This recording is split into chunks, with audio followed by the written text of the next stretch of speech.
안녕하세요. 저는 40대 여자입니다. 저는 결혼한 지 10년 정도가 되었어요. 나름 지금까지 별탈 없이 잘 살았다고 생각했는데, 최근에 아주 말도 안 되는 일을 겪고 이렇게 사연까지 보내게 됐네요. 여러분은 믿고 존경하던 사람에게 뒤통수를 맞아본 적 있으세요? 제가 최근에 딱 그런 일을 당했습니다. 얼마나 말이 안 되는지 여러분이 한번 들어보시고 제가 얼마나 기가 막히고 원통할지 공감해 주세요. 저는 아들만 둘인 집안의 둘째 며느리입니다. 남편과는 연애 결혼을 했어요. 대학교에서 오랫동안 사무직으로 일하면서 남편과는 오다 가다 만났었는데 사람이 참 여유롭고 차분한 게 저와는 많이 다른 사람인 것 같더라고요. 남편과 같이 밥도 몇 번 먹고 술도 마셔보니 은근 저와 잘 맞았습니다. 제가 평소 여성적인 거랑은 굉장히 거리가 먼 사람이에요. 집에서도 직장에서도 어디를 가나 왜 이렇게 덤벙거리냐, 정신없자라는 말을 많이 들었습니다. 어릴 때부터 부모님이나 선생님들에게 이런저런 잔소리를 하도 듣다 보니 나이가 들수록 면역이 생겨 이제는 웬만한 말로는 상처도 받지 않았습니다. 세상 사람들이 너무 완벽하면 재미없잖아요. 저처럼 조금 부족한 사람도 있어야죠. 조금 부족해도 저는 언제나 긍정적이고 겸손하게 살았어요. 남편은 저의 그런 점이 좋았대요. 무슨 일이 있어도 좋게 받아들이려고 하고 긍정적으로 사는 모습이요. 어떨 땐 조금 태평해 보이기도 하지만 그것마저도 매력으로 보인다고 하더군요.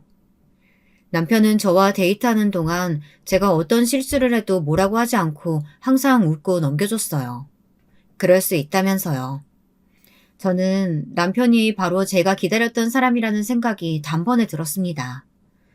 서로 마음이 통했으니 저희는 일사천리로 결혼식을 올렸습니다.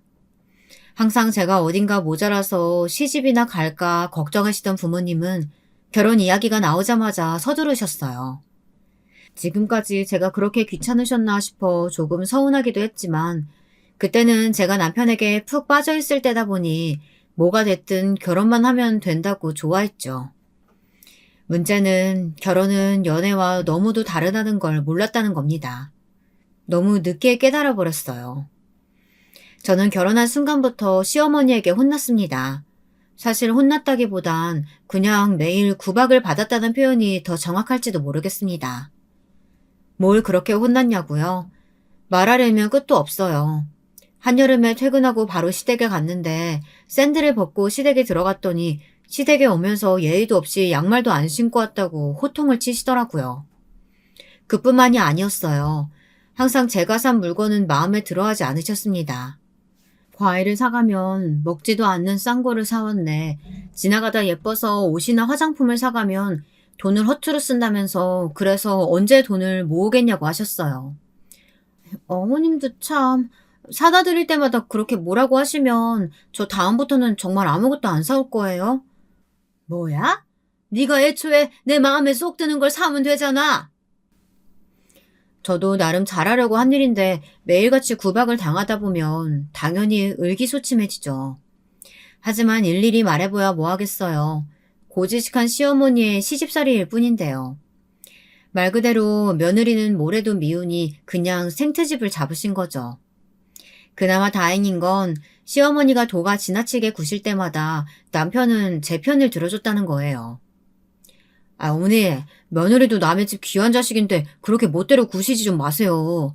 아, 제가 이 사람 보기 민망해 죽겠어요. 아이고, 장가 좀 갔다고 지 마누라 편드는 것 좀 봐. 이래서 첫째, 둘째 차이 나는 거라니까. 네 형 봐라. 내가 네 형수한테 무슨 말을 해도 나한테 한 번 훈수 둔 적이 없어. 저희 시부모님은 친정부모님보다 연세가 좀 많으세요. 남편이 바로 위로 아주버님과 나이 차이가 좀 많이 나거든요. 아주버님은 일찍 결혼해 형님과 함께 시부모님을 모시고 시댁에 같이 살고 계셨습니다. 저는 간혹 보면 세상에 저희 형님 같은 분이 어디 계실까 싶어요. 저는 잠깐 봐도 너무 힘들기만 한 시어머니와 매일 살 비비며 함께 사는 거니까요. 그때까지만 해도 저는 저희 형님을 가장 존경하고 대단한 분이라고 생각했어요. 형님은 거의 철인 같았거든요. 형님은 결혼해서 지금까지 대학병원에서 간호사로 3교대 근무를 하시면서 시부모님까지 모시고 사셨어요. 물론 그럴 수도 있죠. 그런데 저희 시댁 상황이 그렇게 평범하지만은 않았어요. 시어머니도 시어머니지만 아주버님이 아주 개차반이에요. 도대체 어쩌다 두 분이 결혼하셨는진 몰라도 형님에 비하면 아주버님은 부족해도 너무 부족했습니다. 50이 다 되도록 제대로 된 직장도 없이 사셨다면 말 다 했죠.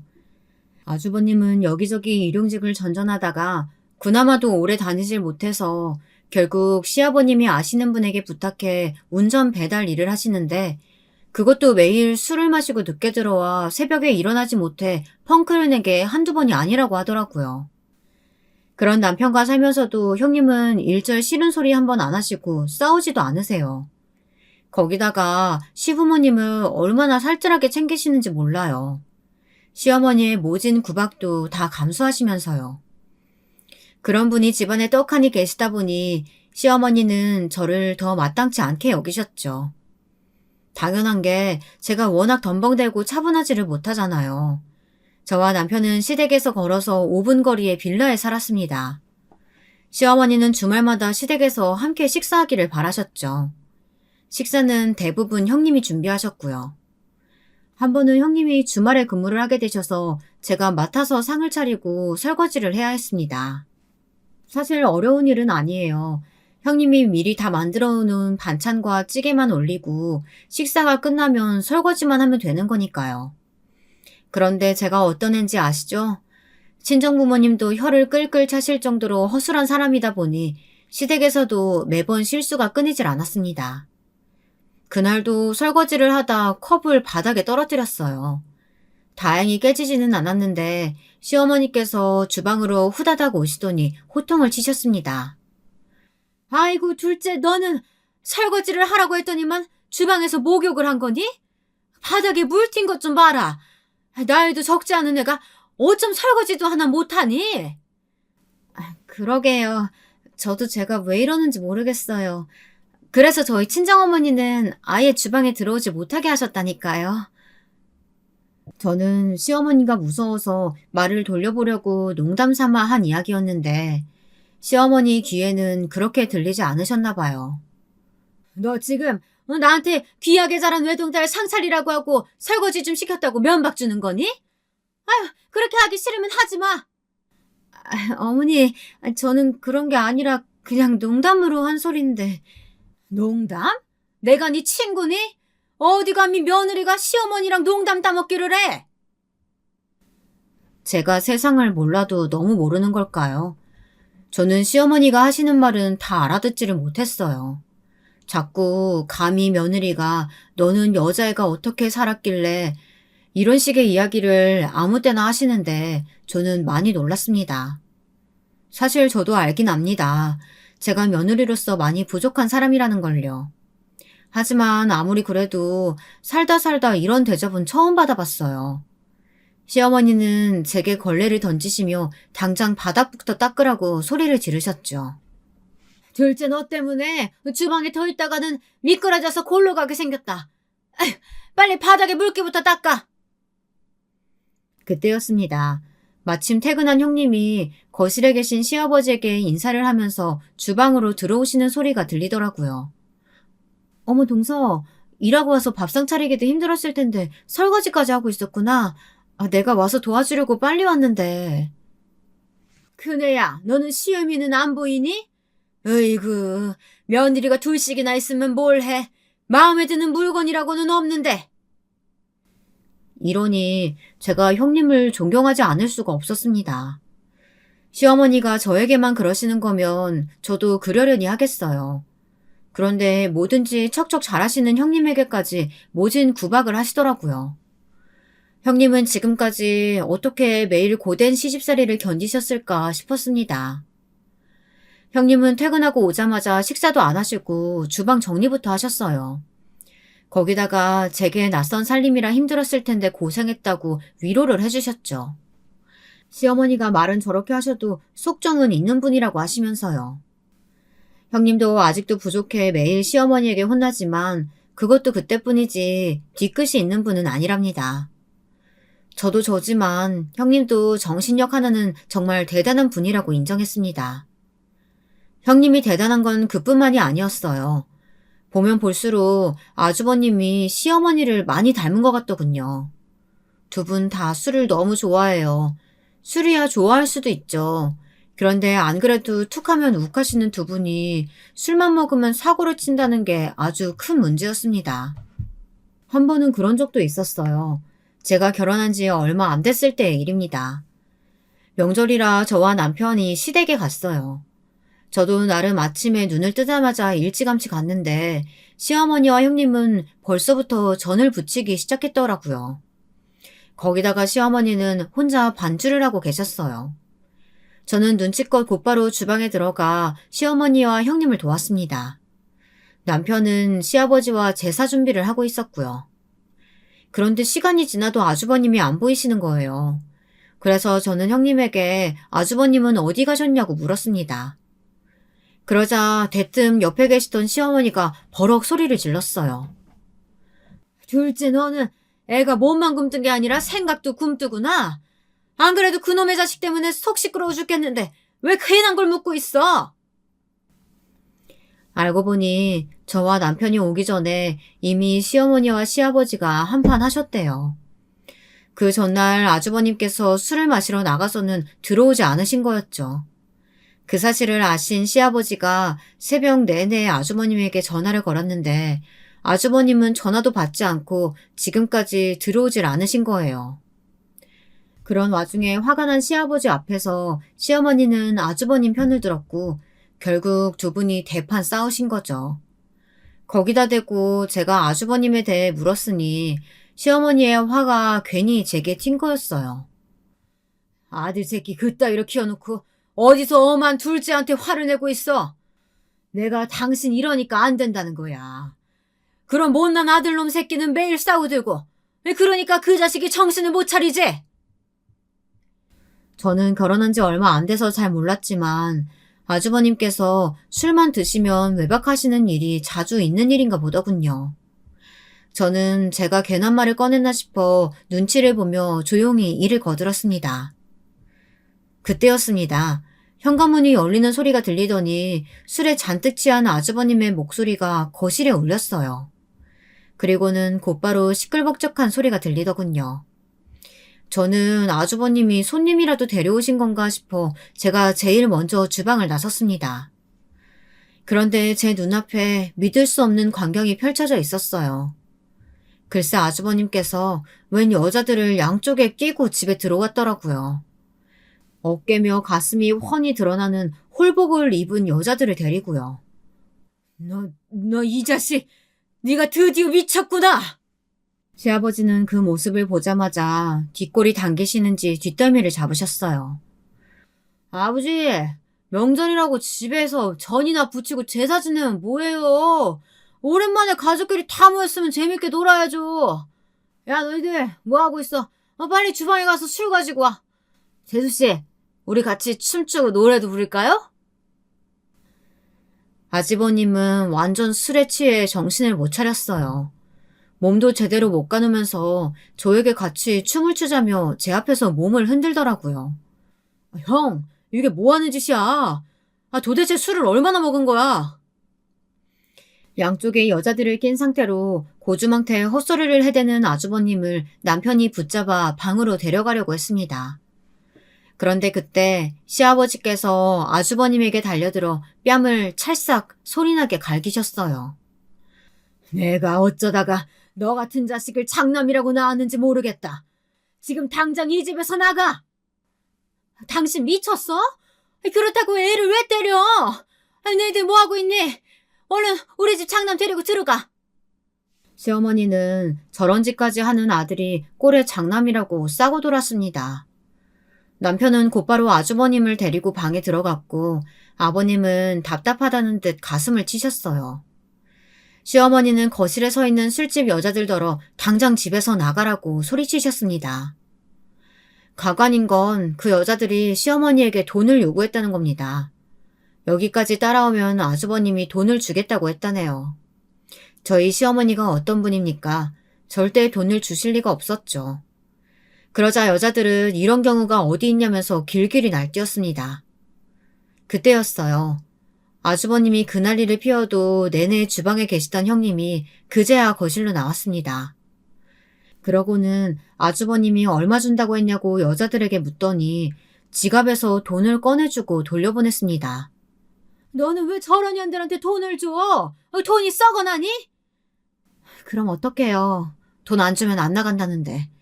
저 여자들하고 같이 앉아서 술이라도 먹어요? 너 남편이 집에 술집 년들 좀 데려왔다고 지금 내 앞에서 큰 소리 치는 거야? 그만 안 해? 집안 꼴 아주 잘 돌아간다. 잘 돌아가.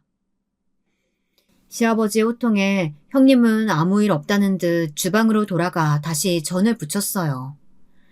아무리 차분하고 어른스러운 형님이라도 어떻게 이런 상황에 저렇게 차분할 수가 있나 싶더군요.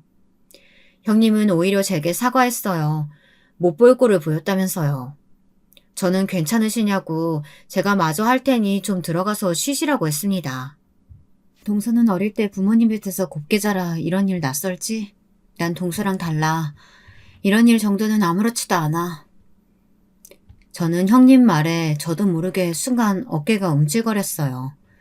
형님의 눈빛이 평소 형님 같지 않았거든요. 뭐랄까, 형님의 말이 단호하면서도 어딘가 쎄한 느낌이 들었어요. 그런 형님을 보고 남편은 강단이 있어서 그런 거라고 하더군요. 남편 말이 형님은 어려서부터 찢어지게 가난한 집에 장녀로 자라 집안의 가장으로 컸대요. 공부도 잘했다는데 집안 형편상 공부를 오래 할 수 없어 취업이 잘 되는 간호대학을 갔대요. 그때부터 하루 종일 병원에서 일하며 버는 족족 집안에 가져다 준 거였죠. 더군다나 형님네 부모님은 가난하기만 한 게 아니라 굉장히 무책임한 분들이셨대요. 돈이 없으면 여기저기 돈을 빌려 쓰기만 하고 갚지 않아 집안에 항상 빚이 있었답니다. 갑자기 빚쟁이들이 찾아와 돈 내놓으라고 하면 형님은 있는 돈 다 털어 갚기를 반복해야 할 정도였대요. 거기서 끝이 아니었습니다. 더 충격적인 사실이 남아있었어요. 남편에게 형님에게 대해 듣는 내내 저는 궁금증이 하나 생겼습니다. 어릴 때부터 평생 고생만 하신 형님이 왜 하필이면 아주버님 같은 남자를 만나 결혼했을까 궁금하더군요. 그런데 알고 보니 형님과 아주버님은 어쩔 수 없이 결혼하신 거였어요. 형님네 친정 부모님께서 저희 시부모님에게 빚을 지셨대요. 두 집안은 오래전부터 한 동네에 살며 알던 사이였답니다. 아주버님이랑 형님이 아주 어렸을 때부터 부모님들끼리 이미 알고 지내셨던 거죠. 저희 시아버지가 40년 넘게 공인중개사로 일하셨어요. 형님 된 부모님께서 시아버지 부동산에서 거래를 자주 하셨나 봐요. 형편이 좋지 않아 이사를 자주 다녀서 시아버지는 형님네 집에 대해 쏙쏙들이 다 알고 계셨던 거죠. 그러다 한 번은 무슨 사정인지 보증금까지 다 까이고 집을 못 구해 발을 동동 구르는 형님네를 시아버지께서 도와주셨답니다. 시아버지께서 돈을 빌려주셨대요. 형편이 좋지 않았던 형님네 부모님은 당연히 빚을 갚지 못했어요. 그런데 어릴 때부터 형님을 눈여겨보던 시아버지께서 빚을 대신에 그럼 딸을 달라고 했답니다. 사돈이나 맺자면서요. 시작은 농담이었지만 형님네 부모님께서는 농담으로 여기지 않았습니다. 오히려 이게 웬 떡이냐 싶었던 거죠.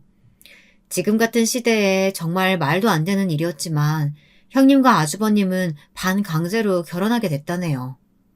저는 제 귀로 직접 듣고도 믿을 수가 없었습니다. 아무리 그래도 아버님이 너무하신 거 아니야? 돈을 빌려놓고 안 갚은 건 잘못된 일이지만 그렇다고 그걸 가지고 딸을 내놓으라니 돈으로 사겠다는 것도 아니고 그게 뭐야. 저는 제 일도 아닌데 마음이 안 좋았습니다. 당시에 형님 기분이 어땠을지 생각하니 너무 화가 났어요. 아주버님이 술집 여자들을 집에 데리고 왔을 때 형님이 너무 아무렇지 않은 얼굴로 이런 일은 일도 아니라고 했던 말이 떠오르더군요. 왜 그런 소리를 했는지 알겠더라고요. 말로만 들으면 안 좋게 들릴 수 있는데 자기도 알잖아. 아버지가 형수 얼마나 예뻐하는지. 그리고 형수도 가난한 친정에서 평생 호구로 사는 것보다야 우리 집 며느리로 사는 게 훨씬 낫지. 그거야 자기 생각이지. 딱 보면 몰라? 아버님이야 아주버님이 집안에 사고 뭉치니까 그렇게 해서라도 장가 보내려고 하신 거잖아.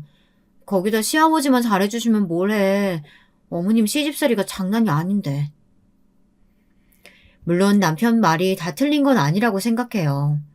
언제 끝날지 모르는 가난 속에서 일만 하는 것보다야 시댁이라는 든든한 울타리 안에 있는 게 낫기는 하죠. 하지만 아무리 그래도 개차반 같은 남편의 지독한 시어머니까지 감수하면서 사는 건 쉽지 않을 것 같았습니다. 그래도 우리 아버지가 아들들보다 형수를 더 이뻐하잖아. 저번에 형수 생일 때 아버지가 형수한테 현금으로 300만 원이나 주셨다니까? 가방 사라고. 그러니까 자기도 우리 아버지한테 잘해. 남편은 농담으로 넘겼지만 저는 형님이 걱정됐습니다. 평소에도 형님 표정이 어두워 보이는 게 항상 신경이 쓰였었는데 남편 이야기를 다 듣고 나니 이해가 됐어요. 사랑도 없이 부모님들의 성화에 못 이겨 한 결혼인데다가 남편이며 시어머니가 정상은 아니니까요. 불행한 결혼 생활이 그깟 돈으로 극복이 될까 싶기도 하다가도 한편으로는 극복이 될 수도 있겠다는 생각이 들었어요. 사실 저희 시아버지께서 재산이 많긴 많거든요. 현재 형님네와 함께 사는 5층짜리 건물도 시아버지 건물인데다가 이 동네에만 알게 모르게 시아버지 건물이 몇 개 있다고 들었어요. 평생 부동산을 해오신 분이기 때문에 땅이나 건물에도 투자를 많이 하셨거든요. 저는 진심으로 궁금해서 간혹 남편에게 물었어요. 시아버지가 가진 재산이 어느 정도 되냐고요. 그런데 남편도 전혀 모른답니다. 시아버지가 얼마나 철저하게 숨기시는지 자식은커녕 시어머니에게조차 다 이야기하지 않으셨대요. 관리도 본인이 다 하시고 시어머니에게는 달마다 생활비만 주신답니다. 저도 결혼 생활 몇 년 해보니 시댁의 분위기를 얼추 알게 됐습니다. 제 생각이 맞았어요. 시아버지는 형님이 얌전하고 참해서 예뻐하시는 것도 맞았지만 친정이 가난하다는 게 가장 마음에 드셨던 것 같아요. 제가 그걸 어떻게 알았냐고요? 시어머니가 저도 많이 괴롭히셨지만 형님에게는 좀 심하다 싶을 정도로 하실 때가 있었어요. 너희 친정은 도대체 언제까지 그러고 산다니? 이번에는 아예 월세도 안 보냈더라? 어머니가 바쁘셔서 깜빡하셨나 봐요. 제가 지금 바로 먼저 보내드릴게요. 간호사 월급 얼마나 된다고 네 부모 월세까지 내주니? 너 우리 같은 시댁도 없다? 세상에 사돈애한테 월세집까지 내주는 시댁이 어딨어. 우리가 보살이지 보살. 알고 보니 형님네 부모님께서 시아버지가 가지고 계신 빌라에 월세로 살고 있더라고요. 그만해. 그깟 돈 몇 푼 가지고 그런 소리 하고 있어. 그네 너 신경 쓸 거 없다. 이래서 내가 월세 내지 말고 그냥 살라고 한 건데. 괜한 자존심은. 그네 네가 부모님께 말씀드려라. 다음 달부터는 월세 보내지 말라고. 저도 있는 자리에서 저런 소리까지 꼭 하셔야 하나라는 생각이 들 정도로 저는 민망했습니다. 거기다가 시아버지는 한술 더 뜨시더군요. 이놈은 또 술 먹고 아직도 안 들어온 거야? 큰애 너는 다른 거 신경 쓰지 말고 남편 단속이나 좀 하라니까. 그게 그렇게 힘드냐? 시아버지는 친정 부모님 돈 이야기를 하고서는 곧바로 아주버님을 좀 챙기라고 하시더군요. 시어머니도 시어머니였지만 시아버지도 참 대단하신 분이라는 생각이 들었습니다. 이래서 형님이랑 아주버님을 결혼시킨 거예요. 못난 아들 옆에서 챙길 시녀가 필요했던 거죠. 저는 여러모로 형님이 안쓰러웠습니다. 어머님 아버님 말씀도 안 듣는 사람이 제가 말한다고 듣겠어요? 그냥 그 사람이 원하는 대로 건물 하나 해주시면 아버님 말씀 잘 들을걸요? 그날은 형님도 기분이 상하셨는지 평소와 다르게 할 말을 다 하시더라고요. 저는 속으로 은근 형님을 응원했습니다. 와, 얘 말하는 것 좀 봐. 내가 너 우리 집에 한몫 단단히 잡으려고 시집 온 걸 줄이야 진작 알았지만 진짜 영악하구나. 그게 무슨 말씀이세요? 우리 아들 핑계대면서 네가 한몫 챙기려는 거겠지. 첫째 너 우리 집에 시집 오는 조건으로 너희 집 빚 다 탕감해준 거 잊었니? 설마 그거로도 만족이 안 돼? 어머님, 말씀이 너무 심하시네요. 제가 진빚도 아닌데 자꾸 그거 가지고 약점이라도 잡은 것처럼 구시는데 저 너무 힘들어요. 그리고 지금까지 제가 일하면서 어머니 아들 먹여 살린 거 생각 안 하세요? 그 사람 저 아니었으면 지금까지 손가락 빨았을 거라고요. 웃기고 있네. 우리가 너희 부모 같은 줄 아니? 우리 아들 손가락 왜 빨게 해? 그리고 네가 받은 월급 친정에 퍼다 주는 거 내가 모를까 봐? 시어머니 특기가 원래 확인도 되지 않은 말을 가지고 꼬투리를 잡는 거였어요. 저는 아무래도 이대로 있으면 안 될 것 같아 시어머니에게 고정하시라고 말렸습니다.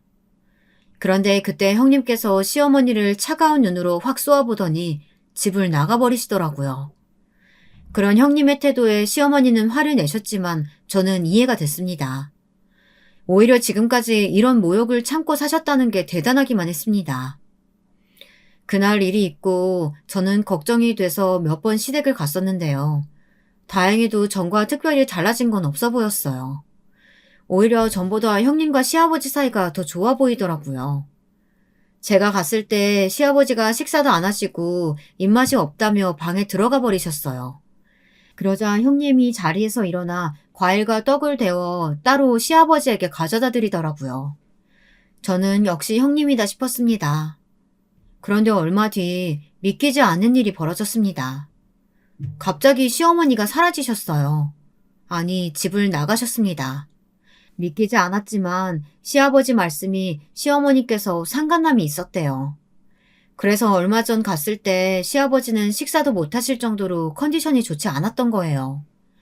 시어머니의 불륜 사실을 가장 먼저 한 건 형님이었습니다. 형님이 시어머니 핸드폰에서 이상한 걸 발견했답니다. 핸드폰에 저장되지 않은 모르는 번호와 여러 번 전화통화를 하고 주고받은 메시지까지 있었대요. 아무래도 메시지 내용이 이상했던 형님은 시어머니를 미행했답니다. 그런데 시어머니께서 불륜을 저지르고 있었던 게 맞대요. 그 남자와 서로 손도 잡고 스킨십도 하는 모습까지 똑똑히 봤답니다. 그 일에 대해 형님이 시어머니를 추궁했더니 시어머니께서 집을 나가버렸대요. 저는 믿기지 않았습니다. 시어머니가 물론 좋은 분은 아니었지만 아무리 그래도 금이야 오기야 하는 아들들을 두고 고작 남자 때문에 집을 나갈 뿐이라는 생각이 들지는 않았거든요. 하지만 형님 말이다 보니 안 믿을 수가 없었어요. 형님이 절대 거짓말을 할 분은 아니니까요. 내가 이럴 줄 알았어. 그 망할 놈의 옆에 내가 결국은 날 배신할 줄 알았다고. 시어머니 일로 시아버지는 충격이 크셨던 것 같아요. 여전히 식사도 잘 못하시고 정신도 온전치 않으셨어요. 꼭 정신줄을 놓은 사람처럼 하루 종일 멍한 얼굴로 창밖만 보고 계시다가 갑자기 눈물을 펑펑 쏟으시기도 했어요. 저와 남편 그리고 형님까지 걱정이 이만저만이 아니었습니다. 그런데 아주버님은 아직도 정신을 못 차리고 이상한 소리를 하셨어요. 고민할 게 뭐 있어? 다 늙어서 남자한테 미쳐서 집 나간 엄마 걱정해봐야 뭐해. 돈 가지고 도망갔으니까 당연히 신고부터 해야지. 시어머니가 사라지시고 시아버지 통장도 같이 사라졌어요. 시어머니가 가져갔다는 증거는 없었지만 멀쩡히 있던 통장이 그맘때 사라졌으니 시어머니가 가지고 집을 나간 거라 저희 모두 확신했습니다. 통장에 있는 돈이래 봐야 몇 천만 원인데 그거 가지고 엄마를 경찰에 신고해? 못할 건 또 뭐야? 어디 할 짓이 없어서 할머니가 바람을 피우기를. 그때까지도 저희는 시어머니가 정말 상간남과 집을 나갔나 보다 했어요. 시아버지도 형님도 너무 확실하게 얘기했으니까요. 사실 솔직하게 말하자면 저도 평소 시어머니를 별로 좋아하지도 신용하지도 않다 보니 들리는 대로 믿었던 것 같아요. 거기다가 정말 이상했던 건 형님이었어요. 갑자기 형님이 일을 그만뒀습니다. 조카가 태어났을 때도 학교에 들어갔을 때도 형님은 꼭 수간호사가 되겠다며 일을 그만두지 않았대요. 그런데 시어머니가 집을 나가자마자 일을 그만뒀어요. 저는 아무래도 형님에게 제가 모르는 일이 있는 건 아닌가 싶어 걱정됐습니다. 그래서 여러 번 물었어요. 무슨 일이 있는 건 아니냐고요. 혹시 제가 도울 일이 있다면 돕겠다고도 했습니다. 그런데 형님 말이 시아버지가 아무래도 걱정돼서 형님이라도 곁에 있어드려야 할 것 같다고 하더라고요. 저는 티는 내지 않았지만 사실 많이 놀랐어요. 형님과 시아버지의 사이가 좋다는 건 예전부터 알고 있었지만 형님이 이 정도로 깊게 생각하고 계실지는 몰랐거든요. 자신의 생활까지 다 내려놓으면서까지요. 그러던 어느 날이었습니다. 그날은 제가 퇴근하고 오는 길에 과일을 너무 많이 사서 형님네랑 나눠 먹을까 싶어 전해드리려고 잠깐 시댁에 들렸습니다. 그런데 현관 앞에 아주버님이 서서 주변을 두리번거리고 계시더라고요.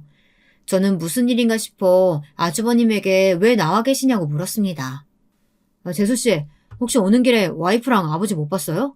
분명 금방 나간 것 같은데. 어디로 사라졌는지를 모르겠네.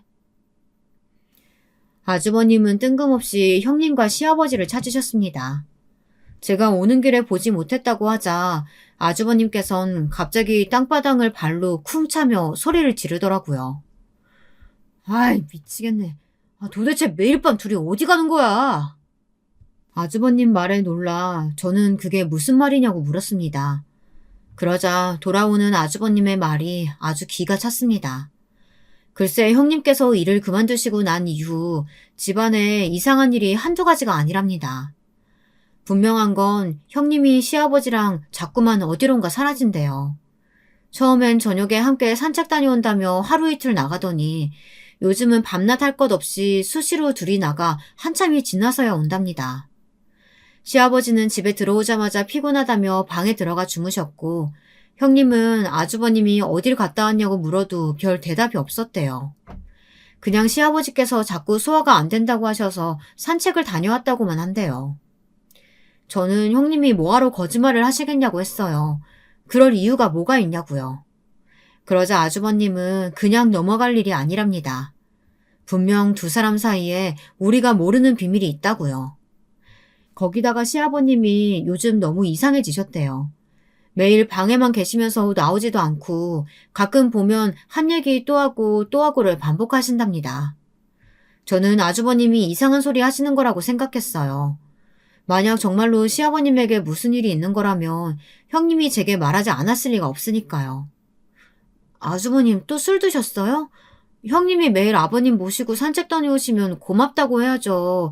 의심하시면 돼요. 저는 아주버님이 또 술에 취해 술주정하는구나 싶었습니다. 도대체 형님 같은 며느리가 어디 있다고 복에 겨운 줄도 모르고 저러나 싶어서요. 내 얘기가 믿기지 않으면 제수씨가 내일부터 집에 와서 한번 확인해봐요. 매일 밤에 둘이 사라진다니까요. 아주버님이 자신을 믿어달라며 저렇게까지 흥분한 모습은 저도 처음이라 신경이 쓰이긴 했습니다. 저는 집에 돌아가 남편과 상의했어요. 그런데 역시나 남편도 아주버님을 믿지 못했습니다. 안 그래도 요즘 아버지 상태 안 좋아서 형수가 혼자 아버지 돌보느라 고생하는데 형은 왜 아직도 정신을 못 차리는 거야? 그럴 시간에 형수나 좀 도와주지. 남편은 형님에게 미안하다면서 앞으로는 우리가 조금 더 시아버지를 챙기자고 하더군요. 정작 자신도 아들인데 형님만 너무 믿고 있었다고요.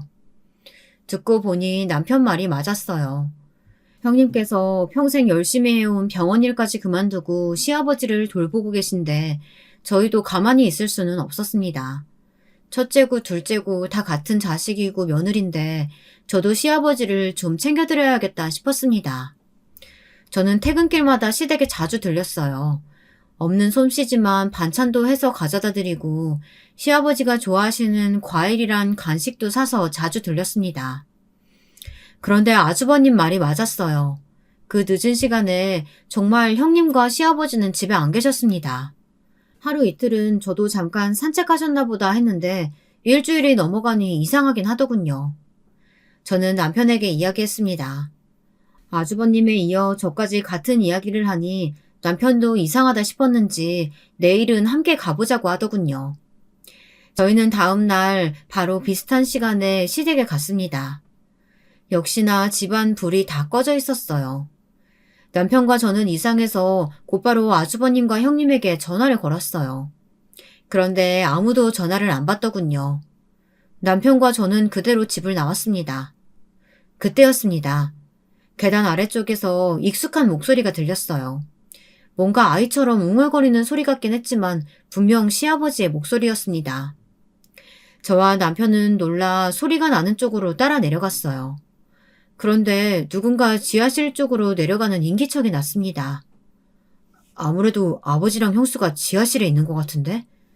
지하실? 형님이 아버님이랑 둘이 지하실에 왜 가겠어? 거기서 뭐 할 게 있다고.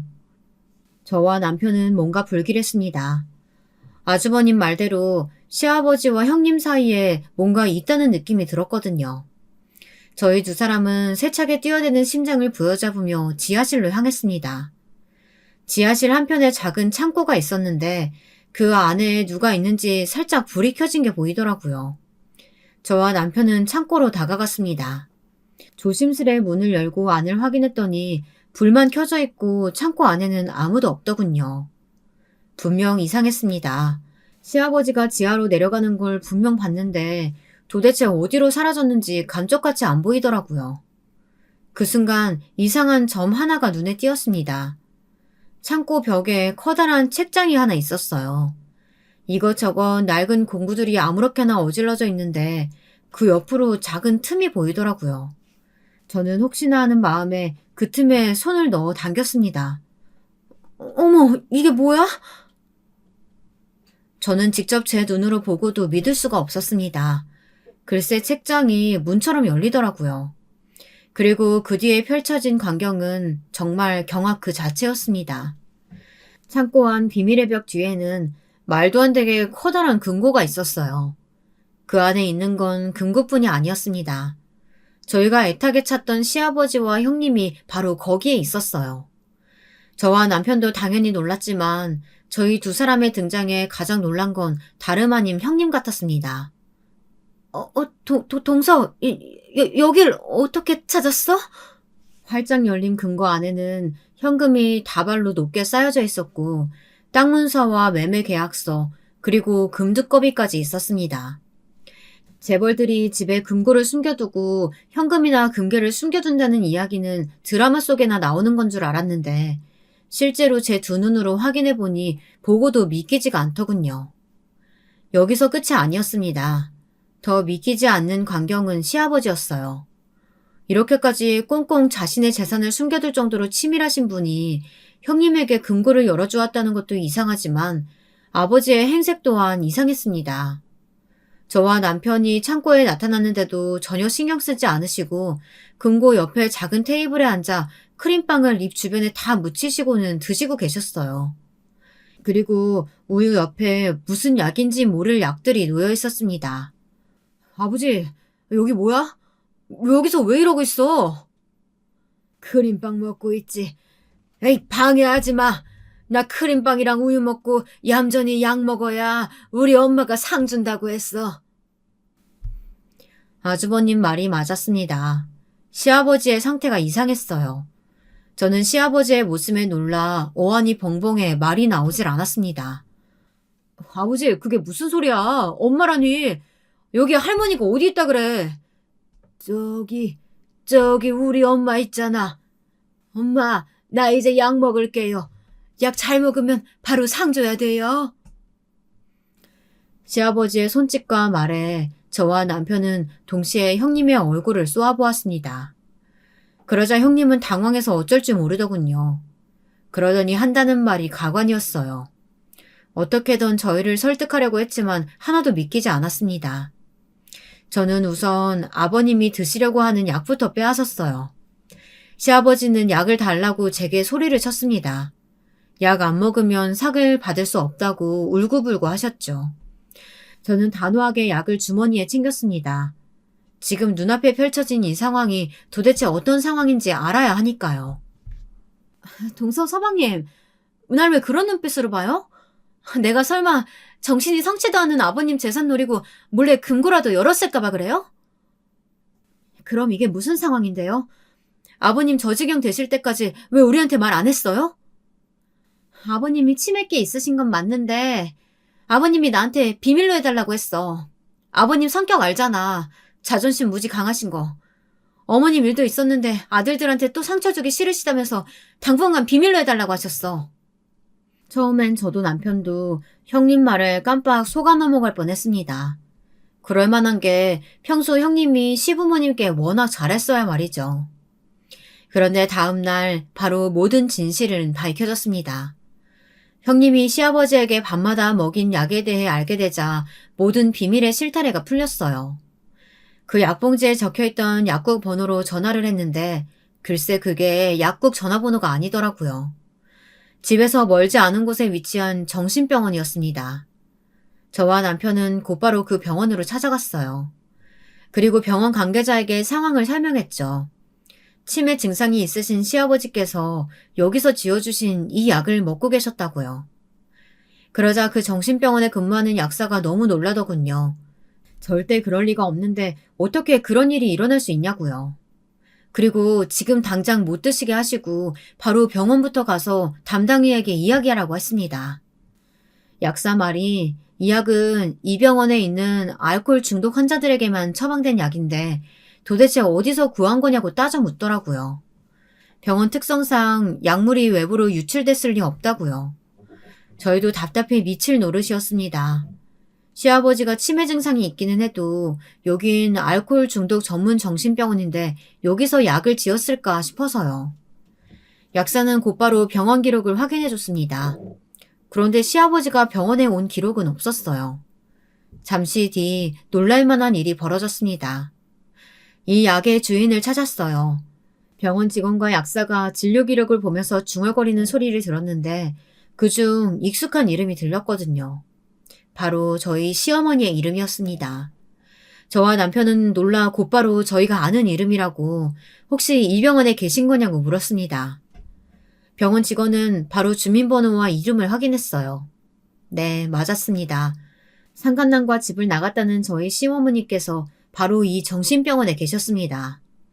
저희는 직접 시어머니를 만날 때까지도 설마설마 했어요. 그런데 정말 병원 안에 저희 시어머니가 계셨습니다. 시어머니는 저희를 보자마자 눈물을 쏟았어요. 왜 이제야 왔냐고요.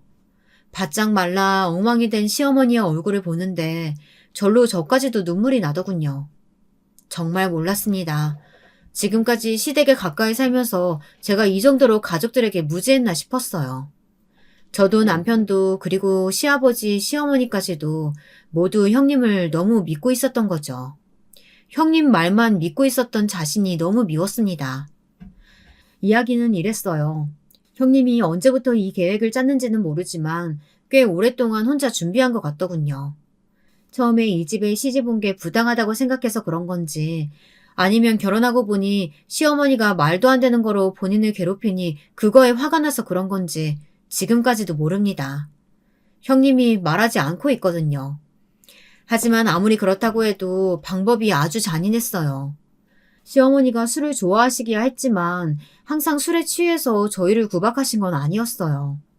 그냥 시어머니 자체가 며느리들을 무시하고 괴롭히는 분이었죠. 어떻게 보면 그것도 정신병일 수도 있지만 분명한 건 알코올 중독은 아니라는 겁니다. 형님은 시어머니를 어떻게 정신병원에 입원시킬 수 있었던 걸까요? 그것도 알코올 중독으로요.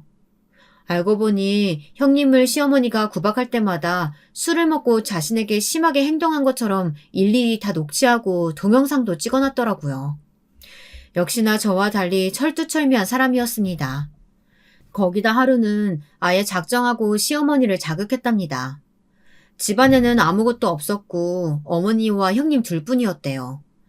주방 정리가 하나도 안 되어 있길래 시어머니가 구박을 좀 했더니 형님이 위협적인 얼굴로 달려들어 욕을 하고 시어머니를 쏘아붙였답니다. 평소 시어머니 말이라면 껌뻑 죽던 며느리가 생판 난리를 치니 시어머니가 참을 리 없었죠. 그런데 그때 말도 안 되는 일이 일어난 거예요. 시어머니가 소리를 지르자마자 형님이 갑자기 다가와 퍽 소리가 날 정도로 시어머니 머리통을 갈겼답니다. 거기에 시어머니가 흥분해 형님에게 물건을 집어던지고 이것저것 깨부신 거죠. 그 순간 형님의 행동이 기가 막힙니다. 갑자기 바닥에 부서진 파편 위로 쓰러지더니 그 위를 뒹굴었대요. 그러면서 소리까지 질렀답니다. 어머니 왜 이러세요? 하지 마세요. 제발 그만해요! 어머님이 물건을 집어던진 시점부터 다 동영상으로 찍고 있었답니다. 엉망이 된 바닥에서 혼자 한참을 굴렀으니 형님이 입고 있던 옷은 다 찢어지고 몸은 여기저기 상처가 났대요. 그러고는 형님이 바로 경찰에 신고한 거죠. 우리 시어머니 평소에도 술만 드시면 저한테 욕하고 때리셨어요. 근데 오늘은 정말 제가 죽을 것 같아서 안 되겠더라고요. 그래서 신고했습니다. 뭐야? 내가 술만 먹으면 너를 때렸다고? 이런 미친년을 봤나? 네가 아주 시어머니를 잡아먹으려고 작정을 했구나. 경찰들은 난장판이 된 현장과 동영상, 그리고 형님의 엉망이 된 몰골을 봤으니 형님의 말을 믿을 수밖에 없었죠. 거기다가 시어머니 성격이 보통이신가요? 그런 상황에서도 난동을 부리면서 형님을 가만 안 두겠다고 달려드시니 현장에서 바로 경찰에게 체포가 됐습니다. 시어머니는 그 자리에서 바로 조사를 받고 정신병원에 응급 입원을 하게 된 거죠. 저와 남편은 의아했습니다. 아무리 상황이 그랬어도 그렇지 알코올 중독이 아닌데 어떻게 시어머니가 입원까지 하게 되신 건가 해서요. 그런데 더 기가 막혔던 건 조사와 검사가 다 끝나고 나서 형님이 시아버지를 모시고 와 직접 정신병원 입원 서류에 동의서를 제출했다는 겁니다. 시아버지도 시어머니와 알코올 중독 증상 때문에 힘들었다고 진술까지 했다네요. 아무리 형수가 그렇게 했어도 어떻게든 나한테 연락을 했었어야지. 저도 저였지만 남편은 충격이 컸어요.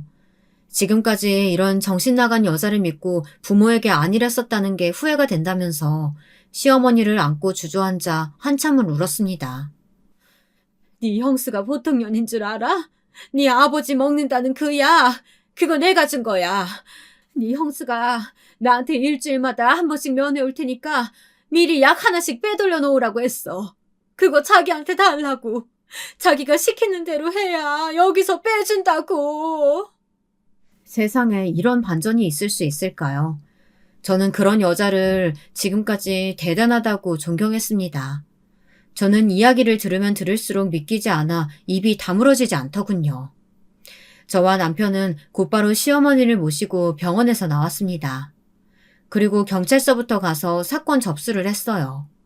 아무래도 저희끼리 해결하기엔 보통 일이 아닌 것 같아서요. 그날 이후로 어떻게 됐냐고요? 매일매일 새로운 진실이 펑펑 터졌습니다. 형님은 결국 구속됐어요. 현재 구치소에 있습니다. 여러 죄목이 있었지만 가장 중요한 건 살인 미수죄였어요. 저희가 그제라도 형님의 진실을 알지 못했다면 형님은 시아버지에게 약을 먹인 것도 모자라 아주버님까지 정신병원에 넣을 준비를 하고 있었더라고요. 시어머니 이후 바로 똑같은 방법을 쓸 수는 없으니 혼자 자신의 핸드폰으로 정신병원에 넣을 수 있는 방법을 수시로 검색해본 기록을 찾았습니다. 수사하다 보니 형님이 시어머니를 경찰에 신고한 시점이 바로 시아버지가 치매 진단을 받으신 직후더라고요. 형님이 간호사다 보니 시아버지께서 형님네 대학병원에 검사하러 가신 거였죠. 요즘 자꾸 깜빡하고 비밀번호 같은 것도 기억이 안 난다고요. 바로 치매 검사를 받았는데 치매 증상이 이미 시작되었다고 진단을 받아 약을 처방받았답니다. 그 순간 형님은 이 말도 안 되는 잔인한 계획을 짠 거예요. 안 그래도 어떻게 하면 시어머니에게 복수할 수 있을까 내내 생각하던 사람이었으니 철저하게 계획을 짠 거죠. 그날부터 시아버지의 치매약을 드리지 않고 대충 비슷하게 생긴 비타민을 드렸답니다. 그래서 그렇게 단시간에 시아버지의 치매 증상이 심해지신 거였어요. 시아버지도 자존심이 강한 분이다 보니 형님에게 당분간은 가족들에게 비밀로 해달라고 했대요. 그러던 중 형님을 강하게 신뢰하고 계셨던 시아버지는 형님에게 금고에 대해 알려주신 거죠. 비밀번호까지 모두 다요. 그 큰 금고 안에 현금과 금두꺼비까지 보았으니 형님은 더 욕심이 났던 겁니다. 먼저 치매에 걸린 시아버지에게 슬슬 시어머니가 바람난 것 같다고 이간질을 한 후 시어머니를 경찰에 신고하고 정신병원에 보낸 거죠. 그러다 그제야 가족 동의가 있어야 한다는 사실을 안 형님이 시아버지에게 시어머니의 핸드폰을 조작해 바람이 난 증거를 보여주고 그 사실을 안 자신에게 물건을 집어던지고 때렸다며 현재 정신병원에서 검사 중이라고 말한 거예요. 그랬더니 정신도 온전치 않은 시아버지께서 욱하는 마음에 동의서를 써준 거였습니다. 들으면 들을수록 놀랍더군요. 그런 주도면밀한 사람이 지금까지 어떻게 숨기고 살았을까 싶을 정도로 저는 경악했습니다. 경찰 조사에서 형님의 만행은 전부 다 밝혀졌어요. 시어머니에게 빼돌린 약을 시아버지에게 일부러 먹였다는 정황이 확인되어 살인 미수로 고소를 당한 상태예요.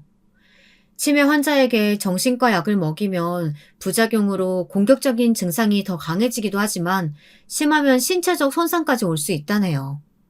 그 사실을 간호사인 형님이 몰랐을 리 없잖아요. 고소는 아직 진행 중입니다. 변호사 말이 형은 확정일 것 같다고 하더군요.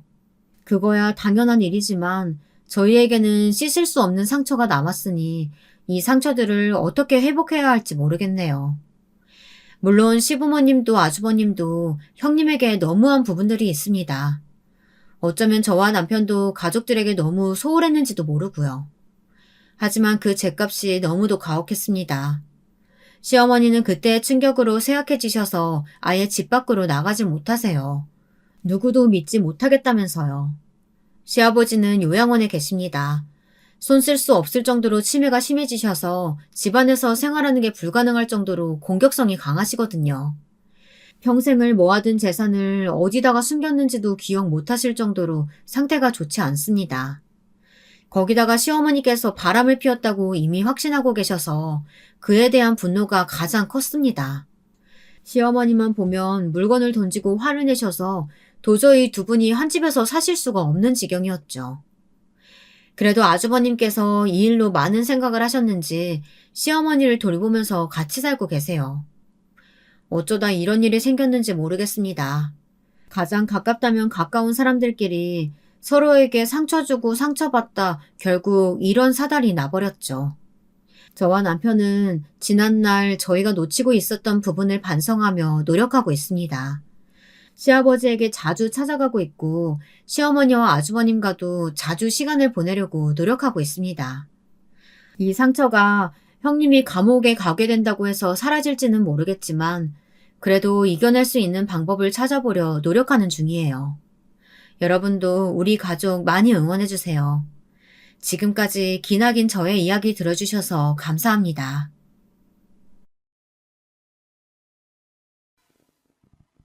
안녕하세요. 저는 청주에 사는 30대 여자입니다.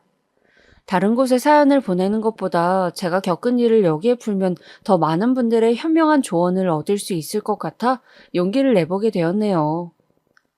아마 제가 겪은 이야기 들으시면 많은 분들이 거짓말이다, 믿지 못하겠다 말씀하실 수도 있을 것 같은데요. 모두 사실입니다. 저 역시 이 일을 겪고 나선 힘들고 괴로운 시간을 보냈고 지금은 겨우 마음을 치유한 상태이고요. 딸이라 생각해 주시고 이야기 잘 들어주시면 고맙겠습니다. 덤으로 좋은 댓글도 남겨주시면 꼼꼼히 읽어보겠습니다. 저희 집은 가난했지만 행복한 집안이었습니다. 사실 가난하면 불행할 확률이 높다고들 말하잖아요. 돈이 없으니 부부간의 싸움도 많을 거고 아이들도 그 부모 아래에서 크면 행복하지 않을 거라고요. 그러나 저는 그 경우가 결코 일반적이라고 생각하지 않아요. 저는 몸이 불편하신 어머님과 혼자 외벌이를 하셨던 아버님 아래에서 오빠와 함께 지하 단칸방에 살았지만 유년 시절 소소하고 행복한 기억이 가득하니까요. 저희 어머니부터 이야기를 드리면 어머니는 하지마비로 휠체어를 타셔야 하는 분이었어요. 그래서 어렸을 땐 할머니가 와서 어머니를 돌보셨고 저희가 좀 크고 났을 땐 직접 어머니를 돌보곤 했어요. 어머니는 사실 나이에 비해 굉장히 소녀 같으신 분이었어요. 어머니와 대화를 하다 보면 부모님보다는 친구 같다는 느낌을 많이 받을 정도로요. 어머니의 휠체어를 끌고 시장에서 옷 구경하는 게 저희 모녀에겐 제일 소중한 취미이자 여가 활동이었답니다. 아버지는 택시 운전수이셨는데 택시 운전을 하시고 돌아오시면 그 힘든 와중에도 저희 먹으라고 간식거리를 하나씩 사들고 오셨어요. 겨울엔 군고구마나 붕어빵 같은 것들을 품에 안고 오셨기에 저희는 군고구마 냄새만 맡아도 아버지가 오셨다는 걸 알 수 있었죠. 그렇게 저희는 부모님의 따뜻하고 온전한 사랑을 받으며 자랐고 가난하지만 단란한 가정이었습니다. 물론 가난이 버겁지 않았던 건 아니에요. 가난으로 인해 놀림 대상이 되기도 하고 따돌림을 당하기도 했으니까요. 그중 가장 힘들었던 건 친구들의 외면이었습니다. 야, 너네 집 저기 꼭대기에 있는 집이라며? 거기 거지들만 사는 집이라던데. 너 진짜 그 집 살아? 아니야. 우리 집 거지 사는 집 아니야. 내가 맨날 쓸고 닦아서 깨끗해. 에이, 거짓말하네. 우리 엄마가 그러는데 거기는 못 사는 사람들만 사는 곳이래. 너희 집 못 살아? 아이들이 동그랗게 눈을 뜨고 순수한 얼굴로 묻는 그 말에 저는 아무런 대답도 하지 못했습니다. 창피하고 부끄러운 마음이 들어 도망치고 싶을 뿐이었죠. 그때 이런 생각이 들었어요. 왜 우리 집은 거지 집이라 불리는 걸까? 우리 집도 꼭대기가 아닌 낮은 데 살면 좋을 텐데. 그럼 애들한테도 놀림받지 않을 수 있을 텐데. 그렇게 100개도 넘는 계단을 오르며 잠시 원망하는 마음이 들기도 했어요. 아이들은 일부러 저를 놀이에서 끼워주지 않기도 했고, 제가 지나가면 똑같은 옷을 입고 다닌다며 수군거리기도 했어요. 차라리 다 못 살면 그나마 나았을 텐데, 그 반에선 저만 못 사는 집 아이였으니 무리해서 따돌리기 딱 좋았을 거예요. 그래서 저는 아주 어렸을 땐 학교라는 공간을 좋아하지 않았어요. 학교에 가는 것이 무서웠고 하나도 즐겁지가 않았어요. 오늘은 안 좋은 일이 일어날까봐 때론 두렵기도 했었죠. 저희 오빠 역시 저와 사정이 다르지 않았는데요. 오빠가 만약 축구를 했다면 같이 뛰어놀면서 친구를 만들 수도 있었을 텐데 원체 뛰어노는 걸 별로 좋아하지 않는 성격이라 저처럼 친구 사귀기도 힘들어했어요. 그래서 학교만 갔다 오면 저나 오빠나 표정이 늘 시무룩해 있었죠. 그래도 집에 있다 보면 어머니와 아버지, 할머니의 사랑으로 다시 마음이 보듬어지곤 했어요. 아유, 우리 지혜. 할미가 지혜 좋아하는 전 부쳤으니 먹어봐라. 아, 해봐. 아이, 뜨거워. 뜨거워? 호호 불어줄게. 잘 먹어봐. 옳지. 아이고, 내 새끼 잘 먹네. 할머니, 이거 할머니가 만든 거예요? 맛있다. 아, 맛있어? 아, 다행이네. 할미가 또 만들어줄게. 허리가 아프신데에도 불구하고 할머니는 저희 남매 먹이겠다고 늘 뭔가를 부엌에서 만들곤 했어요. 할머니 손이 들어간 음식들은 학교 급식과는 비교도 안 될 정도로 모두 맛있었어요. 그래서 가끔은 급식 대신 할머니가 싸주신 음식들을 학교에 가져간 적이 있었는데 아이들 몇몇이 냄새를 맡고 처음으로 제자리에 몰려들었죠. 다행히 저의 왕따 생활은 그리 길어지지 않았어요. 할머니 음식이 좋은 영향을 미치기도 했고 또 제가 중학교에 입학하고 나서부턴 반 아이들이 어디 사는지로 누구를 왕따시키거나 하진 않았으니까요. 그때부턴 학교 생활에 잘 적응하게 되었고 공부도 열심히 하면서 3년을 지냈어요. 그런데 저의 개인적인 행복과는 다르게 집안에는 큰 풍파가 불어닥치게 되었습니다. 아버지가 어느 날 저희 남매까지 불러앉히고 이런 말씀을 하시더라고요. 아무래도 택시 운전수 월급으로는 자식 2명 대학 보내고 시집 장가 보내기 힘들어요. 근데 어제 만난 친구놈이 자기도 치킨 가게를 내서 성공했다고 나한테도 장사를 해보면 어떻겠냐 하더라고요. 그래서 곰곰이 생각해봤는데 가게가 차라리 안정적이고 돈도 잘 벌지 않을까 싶은데 어떨까요? 없는 살림에 대출까지 내가면서 장사를요? 여보, 장사 차리기도 쉽지만 망하기도 쉽대요. 내가 전번에 말한 영미 엄마도 미용실 차렸다 쫄딱 망해서 빚만 남았잖아요. 행여나 잘 안 돼서 빚이라도 지면 어떡해요? 우리 지금 사는 것도 팍팍한데. 아이, 그래, 장서방. 한 번만 다시 생각해보지, 그러나. 이 늙은이 생각에도 장사는 좀 그런데. 아니야, 여보, 장모님. 제가 많이 알아봤는데요. 제 친구 놈이 장사로만 몇 억을 번 놈이에요. 노하우도 잘 알고 어떻게 해야 가게가 굴러가는지도 아는 놈이에요. 제가 사정이 하도 힘들다고 하니 이번에 특별히 같이 하자고 끼워준 겁니다. 저 정말로 우리 자식들 잘 키우고 싶습니다. 장모님도 잘 모시고 싶어요. 근데 그러려면 돈이 절실합니다. 돈이 있어야 살아요. 우리도 언제까지 이 꼭대기층에 살 수는 없는 거잖아요. 저 한 번만 믿어주십시오, 네? 아버지의 말에 할머니도 엄마도 모두 어려운 얼굴이 되셨습니다. 아버지가 이렇게 뭔가를 간절하게 말씀해 보신 적이 없으셨거든요. 저도 아버지의 그런 표정은 처음 보았고요. 결국 어머니가 허락을 해주신 건지 아버지는 그 후로부터 새벽같이 출근해 장사 준비를 하기 시작하셨어요.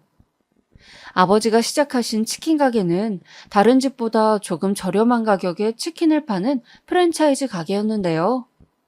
처음에는 아버지가 가게를 하신다니 신이 나기도 하고 어린 나이에 설레기도 하여 친구들을 데리고 자주 놀러 갔습니다. 사람 쓰는 비용이 부담되실 것 같아 가게 일도 도와드렸고요. 아버지도 저희가 올 때마다 환한 얼굴로 반겨주셨죠. 아유, 우리 지혜 또 왔어? 잘 왔어. 지혜 친구들도 왔네. 아저씨가 치킨 한 마리 튀겨줄 테니까 저기 시원한 데 앉아라. 네, 고맙습니다, 아저씨. 잘 먹을게요. 근데 그렇게 반겨주셨던 아빠의 얼굴이 어느샌가부터 안 좋아지기 시작하더라고요. 그때가 가게를 시작한 지 반년 정도 됐을 무렵이에요. 첫 세 달까지는 가게에 손님도 많고 특히 저녁 장사가 잘 되어서 할머니까지 출동하셨을 정도로 북적거렸는데 이제는 텅텅 빈 구석에 선풍기만 맥 빠지게 돌아가고 있더라고요. 저나 오빠나 그때부턴 심각해졌습니다. 아버지가 이 가게에 얼마나 정성을 들이셨는지 열정적이셨는지 알고 있었기 때문이죠. 특히나 가족의 반대를 물리치고 대출까지 껴서 차린 가게였으니 그 자괴감과 죄스러움이 얼마나 크실지 상상이 갔습니다. 아버지는 더 큰 빚을 지지 않기 위해 결국 가게를 폐업하셨지만 차마 가족 앞에서 고개를 들지 못하셨습니다. 미안하다. 내가 죄인이다. 내가 미안해. 아버지는 그 말씀을 하시며 어머니 앞에서 엉엉 우셨고 할머니는 그런 아버지를 말없이 토닥이셨을 뿐이었죠. 저도 그날이 기억이 납니다. 몰래 이불을 뒤집어 쓰고 아버지의 울음을 따라 함께 울었거든요. 마음으론 힘내라고 말씀드리고 싶었는데 그마저도 아버지께 짐이 될까봐 말하지 못하고 그저 속이 상해 눈물만 토해냈습니다. 다행히 아버지는 어떻게든 빚을 갚고 다시 시작해야겠다고 생각하셨는지 금방 기운을 차리셨어요. 그러면서 막노동도 하시고 가끔 시간이 날 땐 대리기사 일도 하시면서 계속 돈을 버셨습니다. 아버지도 나이가 드시니 전보단 분명 힘들어하시는 기색이 역력하셨는데 그래도 저희 앞에선 장난도 치시고 농담도 하시면서 웃음을 결코 잃지 않으셨어요.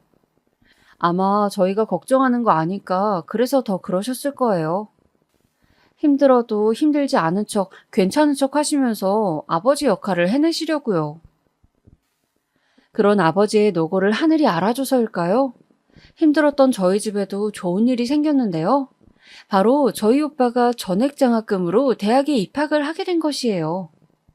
사실 오빠는 대학 갈 형편이 안 된다는 걸 알고 진즉에 학자금 대출을 생각하고 있었는데 다행히 장학금이 허락되는 곳에 합격을 하는 바람에 더 이상 돈 걱정을 하지 않아도 되었죠. 어려서부터 오빠가 곧잘 공부를 하긴 했지만 이 정도일 줄은 몰랐는데 뜻밖의 행운에 가족 모두 놀라서 오랜만에 옥상에서 삼겹살을 구워 먹으며 오빠의 합격을 축하해 주었습니다. 허나 오빠는 걱정이 많아 보였어요. 근데 나 기숙사 생활을 할 거라 집을 떠나야 하는데 괜찮아요? 그럼 녀석아, 괜찮지 그럼.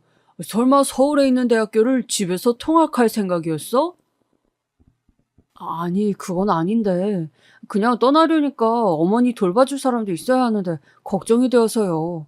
아버지도 바쁘시고 지혜도 이제 수험생인데. 오빠, 수험생이랑 엄마 돌보는 거랑 무슨 상관이야? 공부하면서도 다 할 수 있어. 엄마 돌보는 게 뭐 어렵다고? 내가 할 거니까 걱정 붙들어 매셔. 그럼 우리 딸이 있는데 무슨 걱정이야?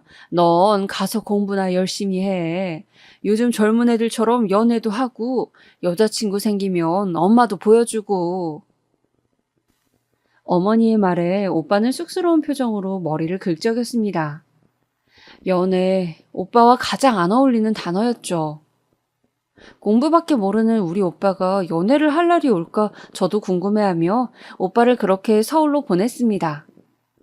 오빠가 떠난 곳엔 허전함이 있었습니다만 여전히 저희 가족의 일상은 바쁘게 돌아갔어요. 저는 당시 수험생이었기 때문에 공부에 매진하기 바빴고 아버지는 열심히 돈을 버셨고 어머니는 어머니 나름대로 저를 챙겨주려고 애쓰셨어요. 사실 저는 공부를 하면서부터 어머니를 돌봐야 한다는 생각 때문에 어디 대학에 지원할지 고민이 많았는데요. 어차피 서울에 있는 대학교 갈 성적은 못 되어서 주변 대학교를 알아보고 있었어요. 가능하면 집에서 통학하기 좋은 곳으로요. 근데 어머니 생각은 달랐어요. 지혜야, 너 머리 좋으니까 조금만 더 이대로 공부하면 오빠처럼 서울에 있는 대학교를 갈 수 있어. 그러니까 조금만 더 열심히 해라. 엄마, 내가 가면 엄마 혼자 남게 되잖아. 야, 그건 싫어. 난 엄마랑 붙어 있을 거야. 엄마를 봐야 안심이 된다고. 아, 이 녀석아. 다 큰 성인이 무슨 엄마랑 있겠다 해. 너도 이제 독립할 나이가 됐으면 독립해야지. 너 등록금 지원해줄 돈 있으니까 등록금 생각하지 말고 엄마 걱정하지 말고 일단 공부나 열심히 해. 알았지? 어머니는 그때 참 아리송한 말씀을 하셨어요. 우리 집에 돈 나올 구멍이 어디 있다고 등록금이 있다고 하시는 건지. 하지만 어찌됐건 공부하는 건 학생의 본분이라 생각했고 하다 보니 저도 욕심이 나서 일단 열심히는 했던 것 같아요.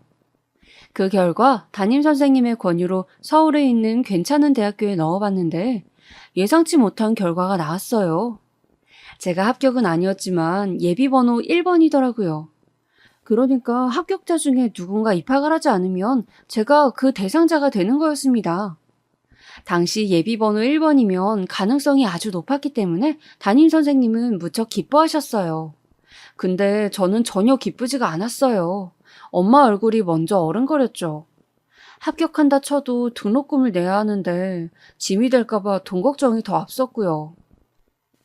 결국 이 소식을 부모님에게 알릴지 말지 하다가 알리지 않았는데 어머니가 먼저 담임선생님을 통해 알게 되셨더라고요. 지혜야, 너 왜 말을 안 했어? 담임선생님 말 들어보니 합격 전화가 올 수도 있다고 하던데. 아유, 장하다, 내 딸.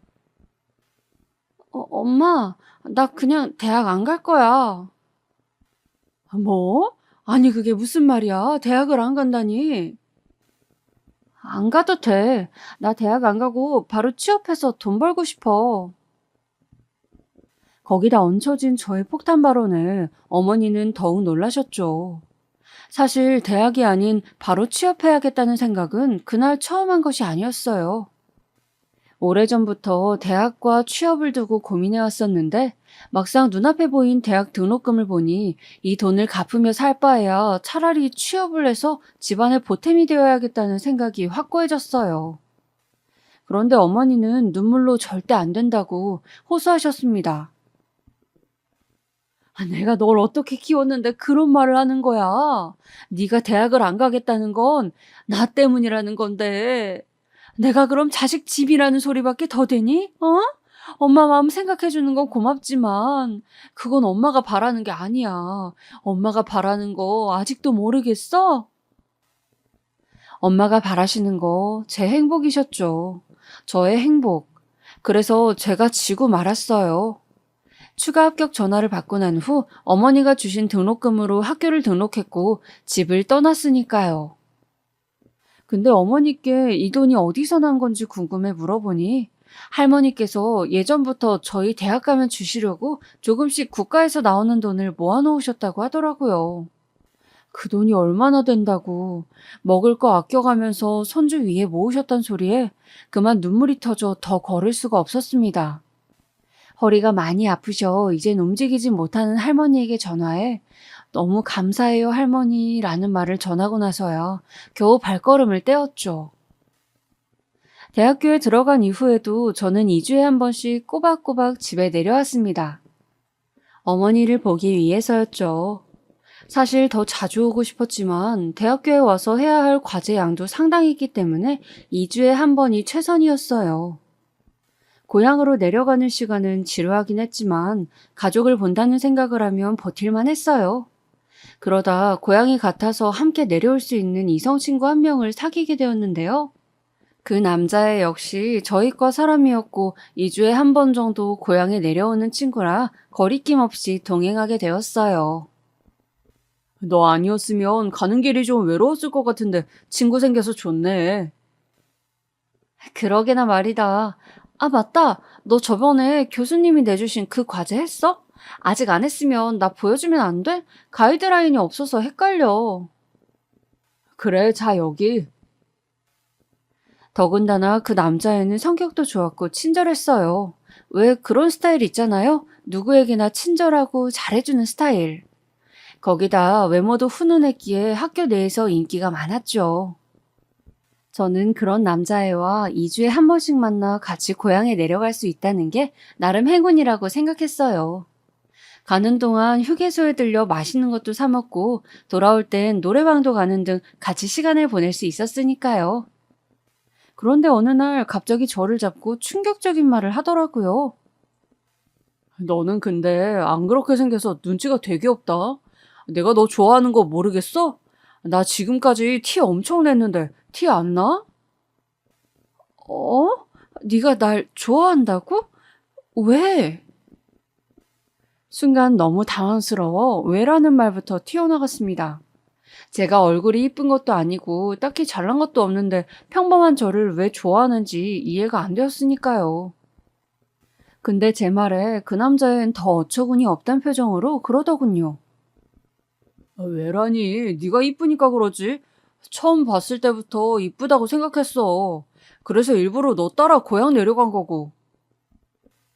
정말? 나 원래 집 잘 안 내려가. 너 때문에 간 거야. 그게 바로 그 남자의 첫 고백이었고 저희 연애의 시작이었습니다. 마음이 없지 않았던 저도 단번에 고백을 수락했고 저희는 그렇게 알콩달콩 남들이 하는 연애를 시작하게 됐어요. 저는 사실 이 남자가 첫 연애라 낯설고 뭘 해야 하나 잘 몰랐는데 이 남자는 저와 다르게 연애 경험이 많아서 능숙하더라고요. 어수룩한 저를 잘 이끌어주고요. 덕분에 저도 연애의 맛을 알아가기 시작했죠. 그리고 이 소식을 알면 제일 좋아하실 어머니에게도 남자친구가 생겼다고 자랑했습니다. 역시나 어머니는 한번 데려오라며 난리였어요. 알았어. 언젠가 꼭 보여줄게. 꼭이야, 꼭. 우리 딸 남자친구 너무 궁금하네. 잘생겼어? 만나보면 알지. 기대해. 근데 연애를 하니 너무 죄송하게도 가족에게는 소홀해지게 되었습니다.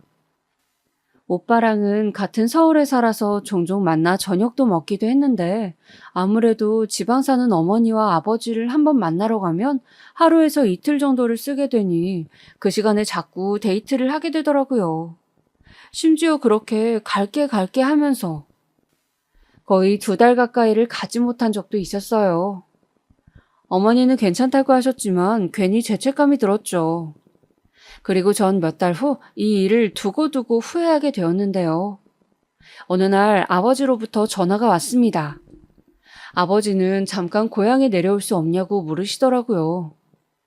어머니의 휠체어 바퀴가 빠지면서 언덕을 구르셨는데 그 바람에 크게 다치셨다고 하더군요. 뭐라고? 엄마가? 심각한 건 아니니까 천천히 와라. 하지만 천천히 갈 수가 없었어요. 어머니 소식에 저는 학교가 끝나자마자 불이 나게 병원으로 달려갔고, 직접 본 어머니의 상태는 아버지의 말과 달리 심각하셨어요.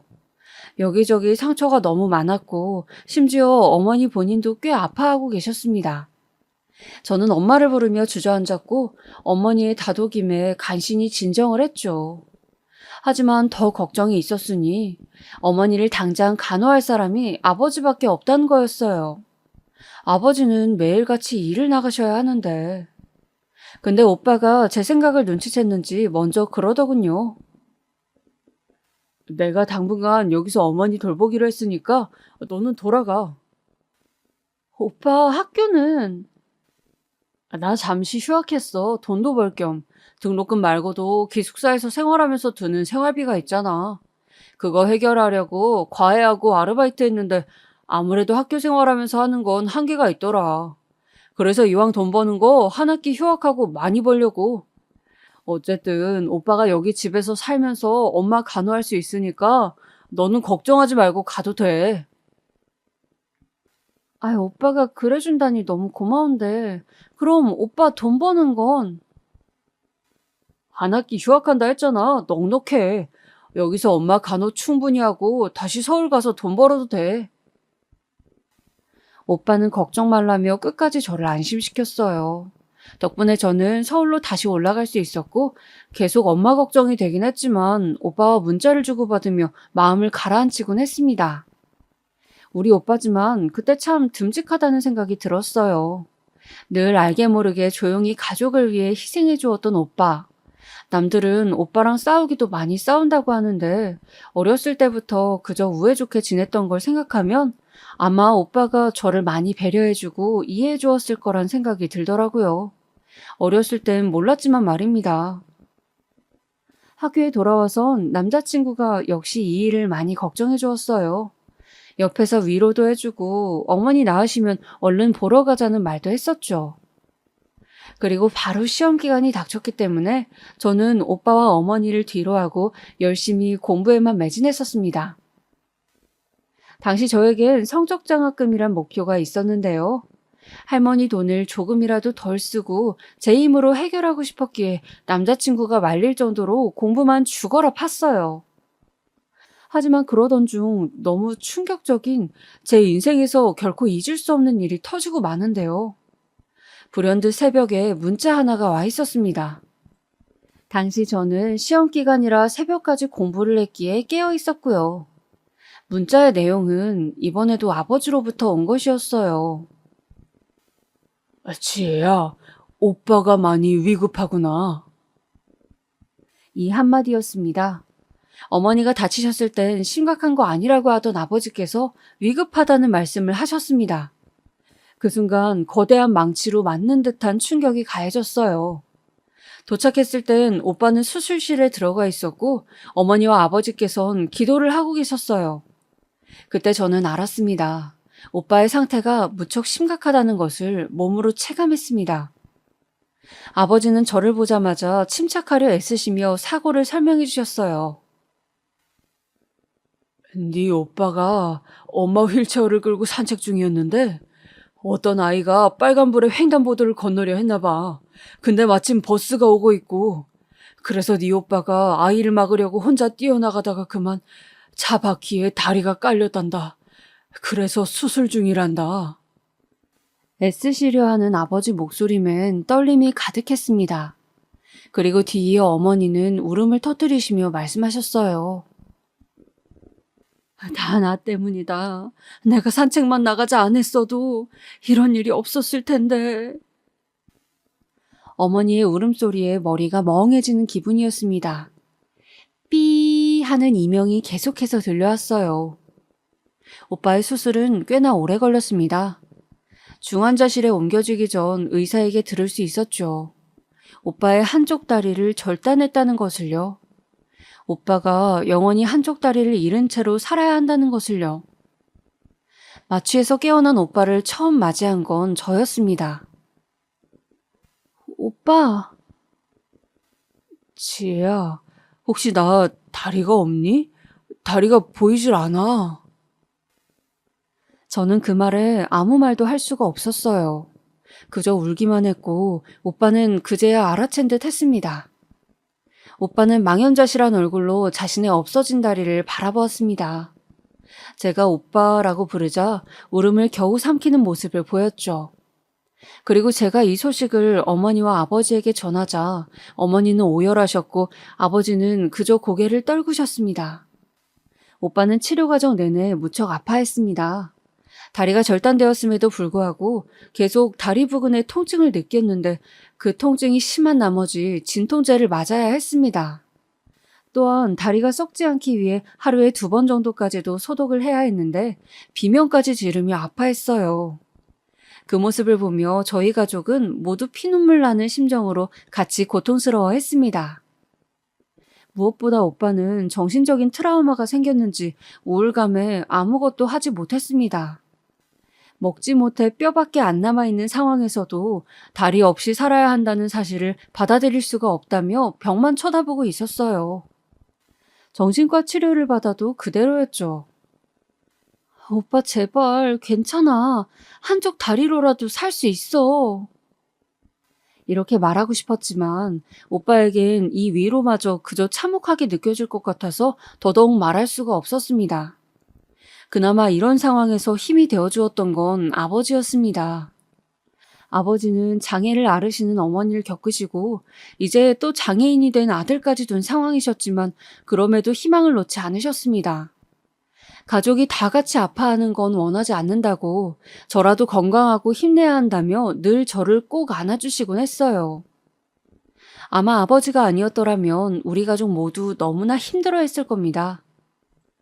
그렇게 오빠가 일반 병실로 옮겨지고 다시 집으로 돌아가기까진 6개월 정도가 걸렸어요. 저는 휴학을 하고 오빠를 계속 집에서 돌보았습니다. 씩씩하고 의젓하던 오빠가 우울증으로 말도 잃고 아무것도 못하는 모습을 계속 지켜볼 수가 없었어요. 그래서 일부러 오빠 옆에서 제잘제잘 말도 걸고 의족차고 걷는 연습도 시키곤 했습니다. 오빠, 오늘 밤 공기가 무지 좋아. 우리 한 번만 걷자, 어? 나가기 싫어. 다리 아파. 그래도 내가 이렇게 부탁하는데 싫어? 한 번만. 오빠를 어떻게든 밖으로 끌어내기 위해 많이 노력했어요. 오빠를 끌어내야지만 오빠가 망가지지 않고 살 수 있을 것 같았어요. 또 의족을 차고 걷는 것에도 꽤 많은 연습이 필요했기에 옆에서 오빠가 넘어질 것 같으면 붙잡아주며 그렇게 오빠와의 시간을 보냈었어요. 이때 아버지와 어머니도 오빠와 함께 하셨습니다. 오빠 잘하고 있어. 조금만 이쪽으로 걸어와봐. 힘들다. 많이 힘들었지? 여기 음료수 마셔봐.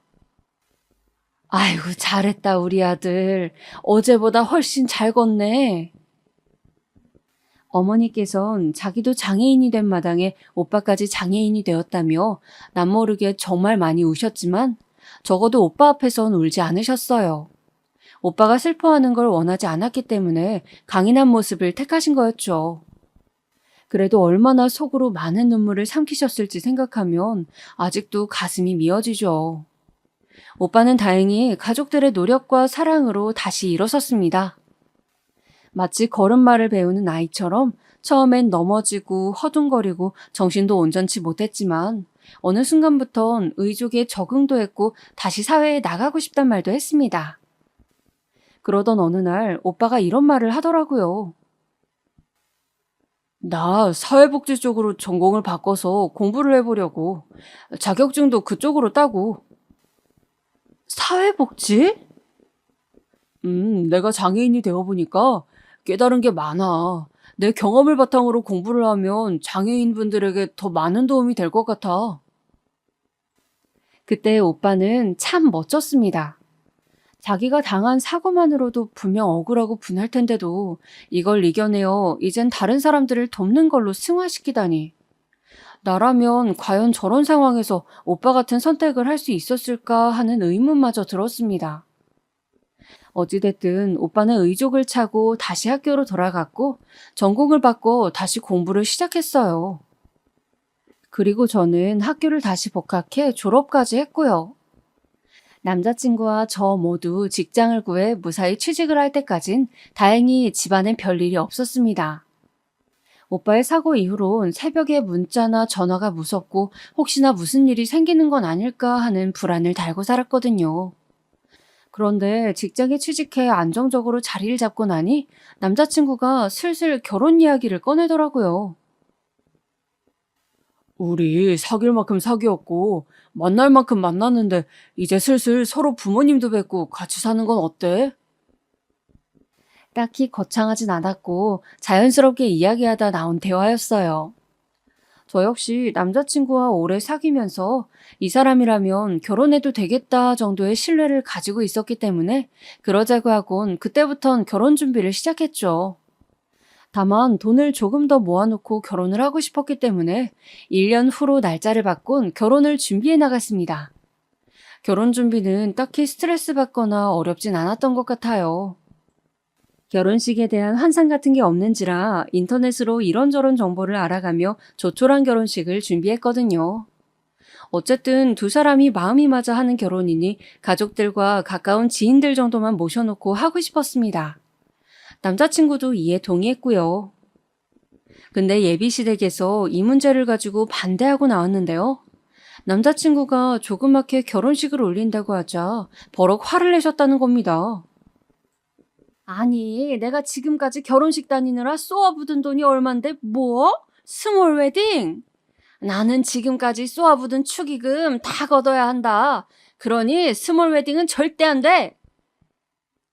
남자친구가 저희의 결혼이니 마음대로 하게 해달라고 했지만 그럼에도 안 된다고 끝끝내 고집을 부리셨다고 하더군요. 심지어 예비 시어머니는 저에게 전화까지 오셨습니다. 저기 내가 듣기로는 요즘에 스몰 웨딩인지 그것도 돈이 꽤 든다는데 그럴 바엔 크게 하는 게 어때요? 우리 애한테 들었겠지만 내가 걷어야 할 돈도 있거든. 부탁 좀 할게요. 아, 네, 알겠습니다, 어머님. 예비 시어머니라는 분이 저에게 직접 저렇게 전화까지 걸어 말씀하시는데 감히 안 된다고 말할 수가 없었어요. 그래서 저희는 바로 스타일을 바꿔 예식을 진행했습니다. 그리고 상견례도 서둘러 잡으라는 말에 상견례까지 속전속결로 예약했습니다.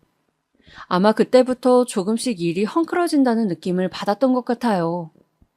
대망의 상견례 날 저는 최대한 단정한 옷을 입고 어머니와 아버지, 오빠와 함께 상견례장으로 들어갔습니다.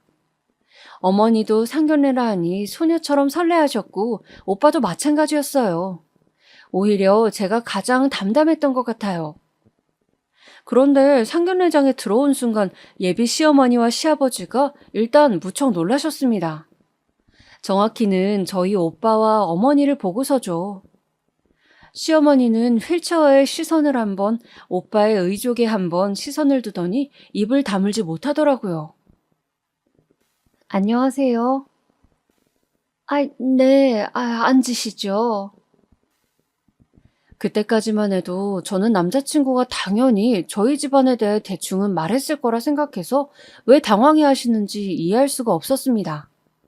근데 남자친구 표정을 보니 알겠더라고요. 말하지 못했다는 것을요. 왜 말하지 못했는진 그 다음에 알게 되었습니다.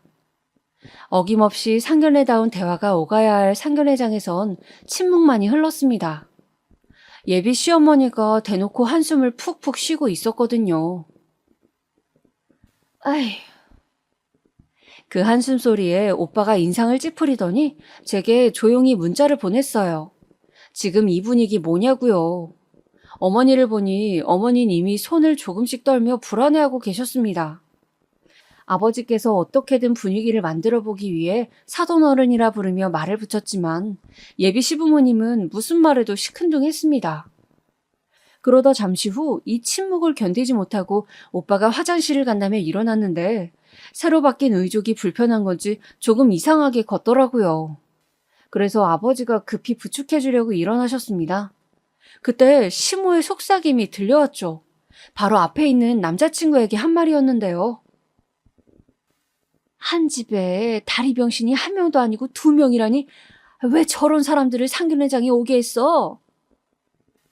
그 속삭임에 남자친구는 얼어붙어 버렸고 오빠 역시 나가지 못한 채 그 자리에 못 박힌 듯 서 있었습니다. 어머니는 눈물이 맺혀 고개를 떨구고 계셨죠.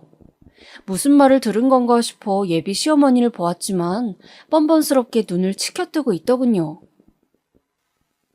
엄마 왜 그래? 미쳤어? 내가 뭐 틀린 말 한 거 아니잖아. 다리 병신들을 상견례장에 오게 하는 거 그거 너무 무례한 거 아니니? 사람이 예의라는 게 있고 격이라는 게 있는데 말이야. 지금 뭐라 하셨습니까? 못 들은 거 아니잖아요. 피곤하게 왜 또 물어요? 그러니까 예의를 좀 지키시지 그러셨어요. 딸 앞에 두고 민망스럽지도 않아요? 참 우리 집안 체면도 있는데 솔직히 말해 겸상하는 것도 짜증나네요. 그 순간 충격적인 일이 벌어졌죠.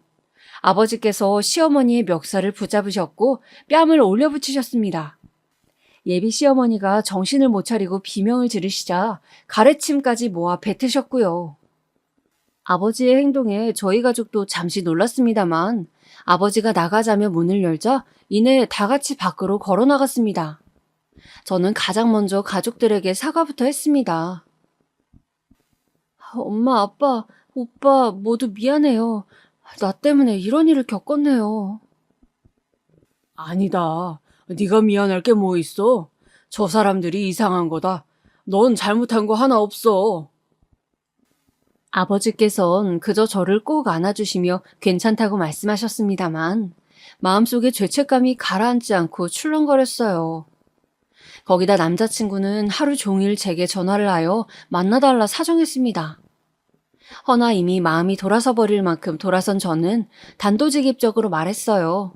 가족과 인연 끊을 자신 없으면 여기서 끝내는 게 맞다고요. 그 말에 남자친구는 아무 말도 못하더라고요. 저 역시 오랜 시간 정들여 사귄 사람인데 이렇게 끝나는 게 아쉽고 안타까웠어요. 하지만 어쩔 수 없더라고요. 그 사람 가족과는 절대 한 가족으로 엮일 수 없었으니까요. 그런데 그 후 예비 시어머니가 될 뻔했던 여자가 저를 찾아왔더라고요. 다시 받아달라면서 말입니다. 이유를 물었더니 자기 아들이 상사병에 걸려 저를 찾고 있는데 가족과 인연이라도 끊을 것 같답니다. 그 말에 대꾸 없이 돌아섰어요. 남자친구가 아픈 건 가슴 아픈 일이지만 저희 가족 역시 만만치 않게 그 여자 말에 상처받았으니 대가를 받아야 한다면 받아야겠죠. 하지만 그 여자는 끈질기게 제가 다니는 직장까지 찾아왔어요. 예, 내가 다시 한번 부탁하마. 너 우리 아들이랑 안 보고 살 수 있니? 쉽지 않을 거 아니야. 그러니까 내가 아량 넓게 니네 그 아픈 가족까지 다 받아준다는 거야. 고맙지 않니? 아량 넓게요? 착각하지 마세요. 제가 받아주지 않는 거예요. 당신과 당신 아들을. 장애인을 보고 비하 발언이나 하는 차별주의자들, 혐오주의자들, 무식하고 더러워서 안 받아주는 거라고요. 그리고 제가 보기엔 저희 가족이 아픈 게 아니라 당신 가족이 아픈 것 같네요. 정신이 병들고 썩었으면 그게 아픈 거지 뭐예요? 뭐야? 정신이 어쩌고 저째? 너 말 다 했니 지금? 이게? 저한테 더 험한 말 듣기 싫으면 그러니까 찾아오지 마시고 전화도 하지 마세요. 제 말에 그 여잔 할 말을 잃고 우두커니 서 있었습니다. 요즘도 그때의 일을 가끔씩 되돌려보곤 합니다. 사실 제가 오늘 쓴 거 외에도 그 여자가 한 말이나 행동들은 훨씬 더럽고 지저분했어요. 떠올리면 힘들 만큼이요. 근데 일부러 많은 공간을 들여 적지 않았습니다. 제 삶의 파괴적이고 부정적인 부분에 집중하기보다는 저희 가족이 어떻게 고난을 극복해왔고 어떻게 견뎌왔는지를 더 알려드리고 싶어서예요. 저희 가족은 이미 아플 만큼 아팠고 충분히 힘들 만큼 힘들었어요. 왜 하필 우리 가족에게 이런 일이 일어났을까 싶을 정도로요. 그리고 함께 그 고난을 이겨나갔죠. 저는 그런 면에서 저희 오빠나 어머니, 아버지 모두 자랑스러워요. 안타깝게도 세상에 장애인 혐오주의는 아직 널려 있어요. 그들은 장애인들을 약자를 혐오하고 비하하고 또 연민이란 명목으로 교묘하게 괴롭히기도 하죠. 하지만 이들에게 맞서는 방법은 저희가 장애를 가진 사람들이지만 얼마나 용기 있게, 얼마나 멋지게 삶을 살아나가는지 보여드리는 거라 생각해요. 저희 가족은 그 누구보다 멋지게 살아나가고 있어요. 어머니도 오빠도요. 마지막으로 편견 없는 세상이 되길 그 누구보다 기원하는 마음으로 이 글을 오빠와 어머니에게 바칩니다. 사랑합니다, 내 가족.